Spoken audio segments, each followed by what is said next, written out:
Assalamualaikum warahmatullahi wabarakatuh. Halo semuanya, selamat siang teman-teman dan Bapak Ibu dosen yang saya hormati. Pertama-tama, saya ingin mengucapkan terima kasih atas kesempatan yang diberikan kepada saya untuk mempresentasikan tugas saya hari ini. Sebelum itu, perkenalkan nama saya Diki Darmawan dengan nomor NIM 243500006. Saya dari Prodi Teknologi Rekayasa Sistem Elektronika.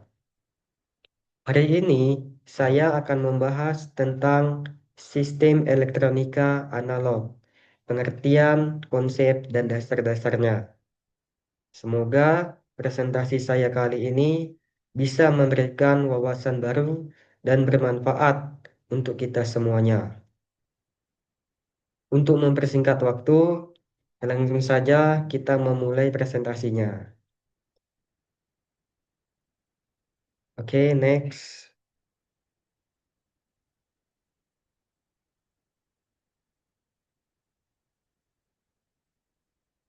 Pengertian sistem elektronika analog. Sistem elektronika analog adalah fondasi dari banyak teknologi yang kita gunakan. Berbeda dengan dunia digital yang serba on atau off. Sistem analog bekerja dengan sinyal variabel kontinu. Ini berarti sinyalnya bisa mengambil nilai apapun dalam rentang tertentu, layaknya gelombang suara yang terus berubah secara halus. Sinyal analog secara proporsional memiliki fenomena fisik seperti suara, suhu, atau cahaya. Oke, next. Adapun karakteristik sistem elektronika analog. Yang pertama, kontinu dan halus.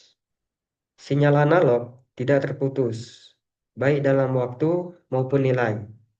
Ini memungkinkan representasi yang sangat akurat dari fenomena fisik nyata. Yang kedua yaitu resolusi tak terbatas. Artinya, secara teori, sinyal analog memiliki rentang nilai yang tidak terbatas dalam batas tertentu, memberikan detail yang sangat tinggi. Yang ketiga, bentuk gelombang. Bentuk gelombangnya bisa sinusoidal, seperti sinyal AC, ataupun bentuk kompleks lainnya yang mempresentasikan informasi yang dibawa. Yang keempat yaitu rentan noise. Salah satu kelemahan utamanya adalah kerentanannya terhadap noise dan gangguan lingkungan yang dapat mengubah bentuk sinyal aslinya. Memahami karakteristik ini sangat penting untuk mendalami bagaimana sistem analog berinteraksi dengan dunia nyata. Oke, next. Adapun perbedaan elektronika analog dan digital. Analog memiliki sinyal kontinu, sedangkan digital hanya memiliki sinyal diskrit. Analog nilainya tak terbatas dalam rentang suara, suhu, dan tekanan udara. Sedangkan digital hanya dua level tegangan, yaitu 0 dan 1. Analog lebih alami untuk representasi fisik, sedangkan digital unggul dalam pengolahan dan penyimpanan data. Analog rentan terhadap degradasi sinyal, sedangkan digital lebih tahan noise. Oke, next.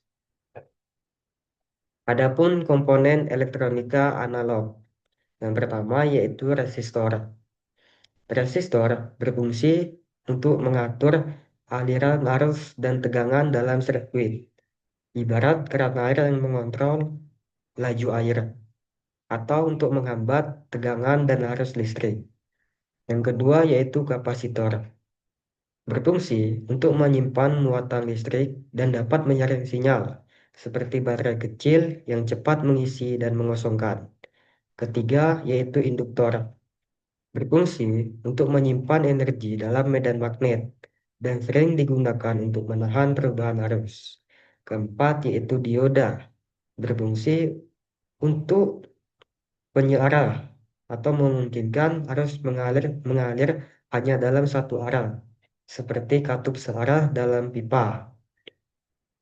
Yang kelima yaitu transistor, penguat sinyal dan saklar elektronik. Ini adalah otak kecil yang memungkinkan sirkuit modern berfungsi. Masing-masing komponen ini memiliki peran dan fundamental dalam membangun rangkaian elektronika analog yang kompleks. Oke, next. Adapun hukum dasar elektronika analog, yang dimana yaitu ada hukum Ohm, hukum Kirchhoff, dan hukum Kirchhoff 1 dan hukum Kirchhoff 2. Hukum Ohm, rumusnya yaitu V sama dengan I kali R. Hubungan antara tegangan, arus, dan hambatan. Ini adalah dasar pemahaman setiap sirkuit. Hukum Kirchhoff arus atau hukum Kirchhoff 1 berbunyi jumlah arus masuk sama dengan jumlah arus keluar. Artinya, di setiap simpul atau titik percabangan di dalam sirkuit, total arus yang masuk harus sama dengan total arus yang keluar.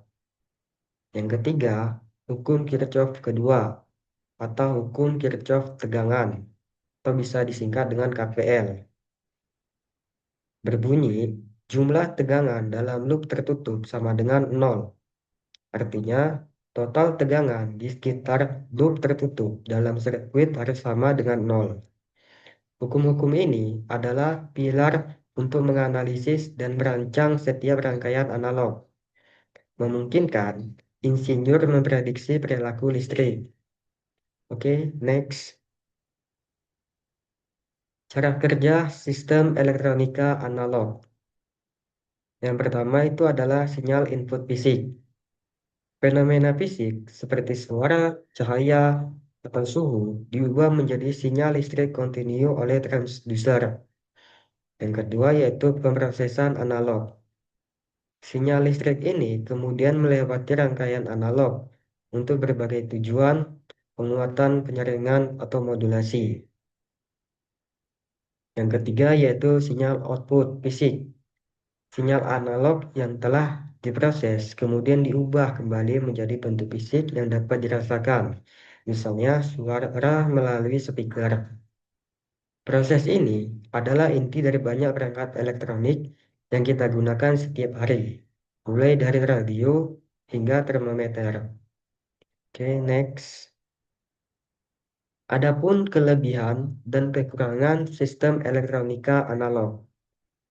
Kelebihannya yaitu representasi alami, artinya mampu merepresentasikan sinyal fisik secara kontinu dan mulus, mirip dengan bagaimana fenomena terjadi di alam.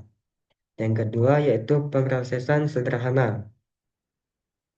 Artinya, untuk beberapa tugas, pemrosesan sinyal analog bisa lebih langsung dan sederhana tanpa perlu dikonversi. Yang ketiga yaitu ideal untuk aplikasi khusus. Artinya sangat cocok untuk aplikasi audio berkualitas tinggi, radio frekuensi, dan sensor suhu yang membutuhkan keakuratan resolusi. Adapun kekurangannya, yang pertama yaitu rentan noise. Artinya mudah terpengaruh oleh gangguan listrik atau elektromagnetik yang dapat mendistorsi sinyal asli. Yang kedua, sulit penyimpanan atau pengolahan. Menyimpan dan mengolah data analog dalam skala besar dan kompleks sangat menantang dibandingkan dengan digital. Yang ketiga, kurang fleksibel. Kurang fleksibel untuk perubahan atau adaptasi dalam pemrosesan data dibandingkan dengan sistem digital yang dapat diprogram. Oke, next. Kesimpulan. Adapun kesimpulannya yaitu yang pertama, pentingnya analog. Sistem elektronika analog adalah kunci untuk merepresentasikan sinyal fisik secara natural dan real time. Yang kedua yaitu peran kritis. Artinya, Mereka unggul dalam aplikasi yang membutuhkan sinyal kontinu seperti audio, presisi, dan sensor. Ketiga, integrasi. Meskipun rentan noise, sistem analog sering dipadukan dengan digital untuk mencapai solusi yang optimal. 4. Dasar desain. Pemahaman mendalam tentang komponen dan hukum dasar adalah esensial untuk perancangan rangkaian. Dunia analog dan digital saling melengkapi, menciptakan teknologi canggih yang kita nikmati hari ini. Oke, next. Terima kasih atas presentasi saya hari ini. Akhir kata, saya ingin mengucapkan terima kasih sekali lagi atas perhatian dan waktu yang telah diberikan. Semoga apa yang saya sampaikan tadi bisa bermanfaat untuk kita semua.